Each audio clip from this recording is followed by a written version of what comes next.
नमस्कार, मैं हूं उमेश मिश्रा और आप देख रहे हैं एमडीपी न्यूज़ 24।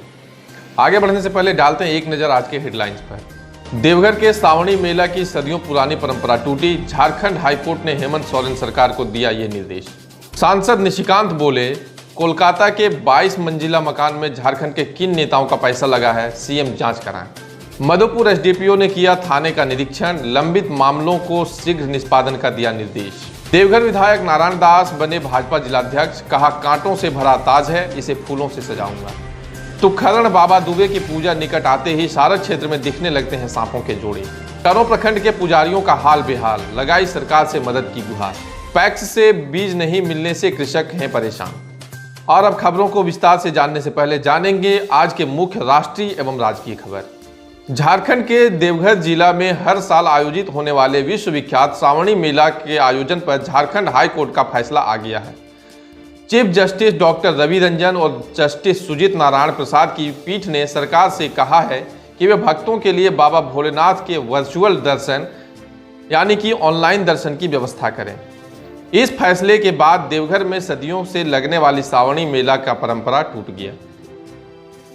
गोड्डा के सांसद निशिकांत दुबे ने कहा है कि कोलकाता के साल्ट लेक में 2 व्यापारी 22 मंजिला मकान बनवा रहे हैं, उसमें झारखंड के कई बड़े बड़े नेताओं के पैसे लगे हैं। मुख्यमंत्री हेमंत सोरेन 7 दिन में इस मामले की जांच कराएं, नहीं तो कोर्ट में याचिका दायर करेंगे। उन्होंने शुक्रवार को दुमका और जरमुंडी में मीडिया से बात करते हुए कहा कि उन्होंने प्रधानमंत्री को पत्र लिखकर इस मामले की सीबीआई, ईडी और इनकम टैक्स से जाँच की मांग की है।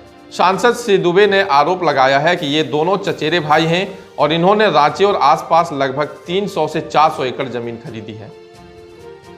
मधुपुर एसडीपीओ बीएन सिंह ने आज मधुपुर थाने का निरीक्षण किया व लंबित कांडों का त्वरित निष्पादन का निर्देश दिया। उन्होंने कहा कि थाना प्रभारी प्रत्येक सप्ताह कार्यों का प्रगति प्रतिवेदन उपलब्ध कराएं। उन्होंने अवैध बालू, शराब व प्रतिबंधित लॉटरी का धंधा करने वालों के खिलाफ सख्ती बरतने का भी आदेश दिया।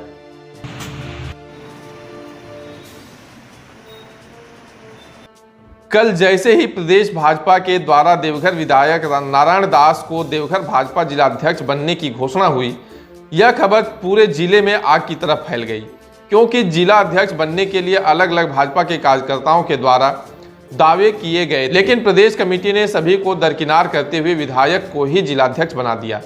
प्रदेश भाजपा के द्वारा लिए गए इस निर्णय से कुछ लोग तो आश्चर्यचकित हैं, वहीं अधिकतर कार्यकर्ताओं में हर्ष उल्लास देखा जा रहा है। जिलाध्यक्ष बनने के बाद नारायण दास ने कहा कि यह ताज कांटों से भरा है, इसे मैं फूलों से सजाऊंगा। साथ ही उन्होंने कहा कि उनकी सबसे बड़ी प्राथमिकता होगी कि वे प्रदेश के निर्देशानुसार कार्य करेंगे और पूरे जिले के कार्यकर्ताओं में समन्वय स्थापित करने का प्रयास करेंगे। उनके ऊपर प्रदेश ने जो विश्वास जताया है उस पर वे खरा उतरने का पूरा प्रयास करेंगे। सबसे पहले अपनी पार्टी और पार्टी के शीर्ष नेतृत्व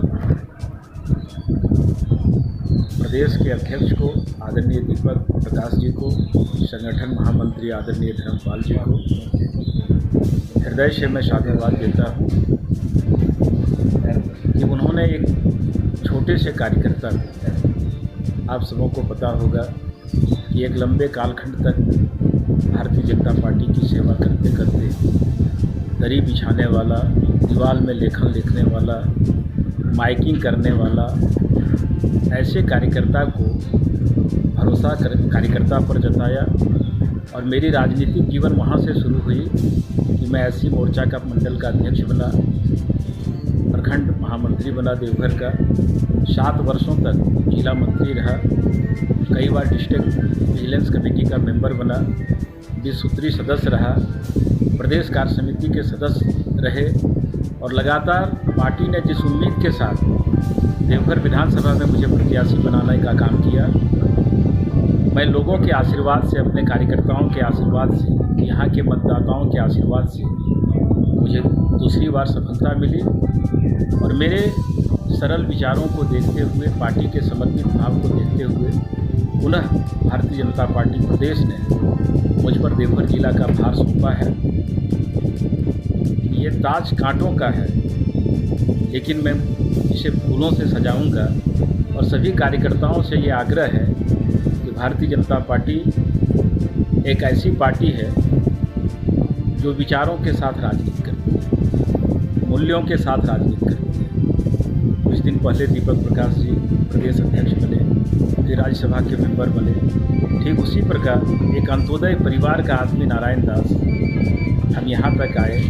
इसके लिए देश के प्रधानमंत्री, राष्ट्रीय अध्यक्ष, गृह मंत्री और प्रदेश के शीर्ष नेताओं को अपनी ओर से प्रणाम निवेदित करता हूं और सारे कार्यकर्ताओं से ये आह्वान करता हूं कि ये जो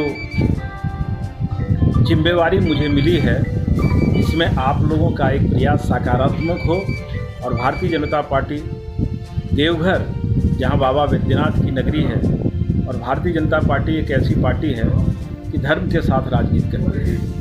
एक भारत श्रेष्ठ भारत कैसे हो और इस भारत को विश्व गुरु हम लोग कैसे बनाएं, उसके लिए प्रयास करने की आवश्यकता है। अपने सारे शीर्ष नेताओं को, पार्टी को हृदय से आभार। पार्टी ने पार्टी के कार्यकर्ताओं को दायित्व दिया। निश्चित रूप से माननीय विधायक जी ने शुरुआत बहुत छोटे स्तर से किया था, फिर वो बड़े पदाधिकारी भी हुए, फिर विधायक हुए और फिर पार्टी ने उनकी क्रियाकलापों को देखते हुए उन्हें जिलाध्यक्ष का दायित्व सौंपा है। स्थानीय विधायक जी को जिला अध्यक्ष का दायित्व सौंपा है। हम लोग संगठन के कार्यकर्ता लोग आज बहुत उत्साहित हैं। नए जिला अध्यक्ष के साथ हम लोग फिर से नए उत्साह के साथ काम करेंगे। नए विधायक जी जिलाध्यक्ष बने, इसमें कार्यकर्ताओं में बहुत हर्ष है और संगठन और भी मजबूत होगा और हम लोग सभी मिलकर संगठन को और ऊंचाई पर ले जाएंगे। आशा नहीं, हमको पूर्ण विश्वास है कि इसमें सभी कार्यकर्ता सहयोग है। देखिए, प्रदेश नेतृत्व जो भी करेंगे वो हम लोगों के लिए, भले के लिए ही करेंगे। विधायक जी को जिलाध्यक्ष का जो प्रभार दिया गया है, हम लोग तहे दिल से स्वीकार करते हैं। विधायक जी के नेतृत्व में भाजपा मजबूत होगी, ये मेरी आशा है।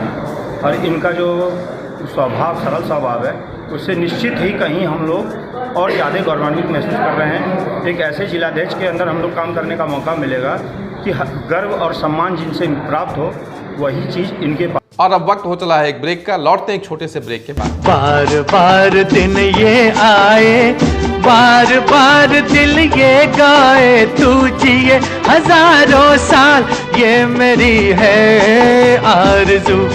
Happy birthday to you, happy birthday to you. MDP news 24 की पूरी टीम की तरफ से पवन डालमिया जी को जन्मदिन की ढेर सारी शुभकामनाएं एवं बधाई। एमडीपी न्यूज़ 24 की यह कामना है कि आपका आने वाला प्रत्येक नया दिन आपके जीवन में अनेकों सफलताएं एवं अपार खुशियां लेकर आए।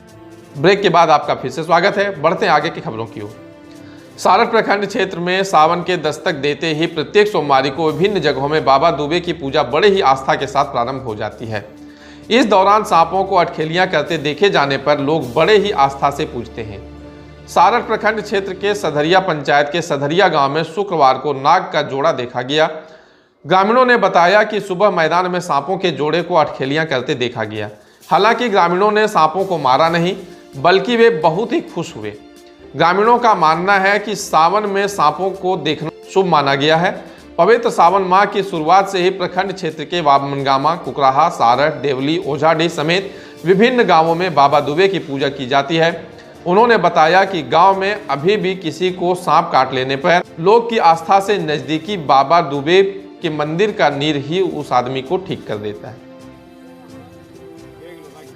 कोरोना संक्रमण के कारण करों के विभिन्न मंदिर के पुजारियों के समक्ष भुखमरी की नौबत आ गई है।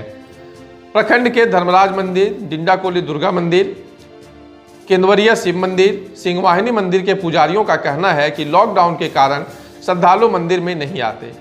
गोपाल ओझा ने बताया कि मंदिर में नित्य पूजा करना अनिवार्य है, लेकिन धूप और अगरबत्ती के लिए भी अब लाले पड़ गए हैं। इन पुजारियों ने सरकार से आर्थिक सहायता देने की मांग की है। ये कर्णेश्वर मंदिर बहुत पुराना मंदिर है, लेकिन लॉकडाउन के चलते यहाँ इनकम हम लोग का एकदम खत्म है। कोई यात्री पूजा करने नहीं आता है। एकदम सुबह से शाम तक हम लोग बैठे रहते हैं। आज पूर्णिमा के दिन में भी नहीं आता है। आज पूर्णिमा के दिन में भी एक आदमी नहीं है। कोई श्रद्धालु नहीं आता है। कोई श्रद्धालु यहाँ नहीं आता है पूजा करने के लिए। हम लोग एकदम भूखमरी भूखमरी से हम लोग भूख से मर रहे हैं। बच्चा लोग है उन लोग का भी कुछ नहीं दे सकते हैं। इतना अवस्था खराब है जो कि हम लोग को कोई सहायता भी नहीं करता है। गवर्नमेंट से कोई सहायता नहीं। मंदिर का हम लोग पुजारी हैं, हम लोग को कुछ सहायता करना चाहिए। आप लोग यहाँ कितना पुजारी हैं? यहाँ 4 पुजारी हैं हम लोग। 4 पुजारी में से सब तो सरकार की तरफ से कुछ नहीं है? कुछ नहीं, सरकार की तरफ से कुछ नहीं, एक पैसा नहीं। एको को कोई आदमी भी नहीं आता है, कोई पूछबो नहीं करता है। करौं प्रखंड के छोटे किसान आर्थिक तंगी के कारण अभी तक खेतों में बिचड़ा नहीं डाल पाए हैं। आर्द्रा नक्षत्र खेतों में बिचड़ा डालने का उचित समय बताया जाता है, लेकिन महंगाई के कारण किसान खाद बीज नहीं ले पा रहे हैं। किसानों का कहना है कि सरकार उनके खाते में उनकी सहायता के लिए सीधे पैसे डालें। कुछ किसानों का कहना है कि किसानों का भला तभी होगा जब कृषि कार्य को मनरेगा से जोड़ा जाएगा।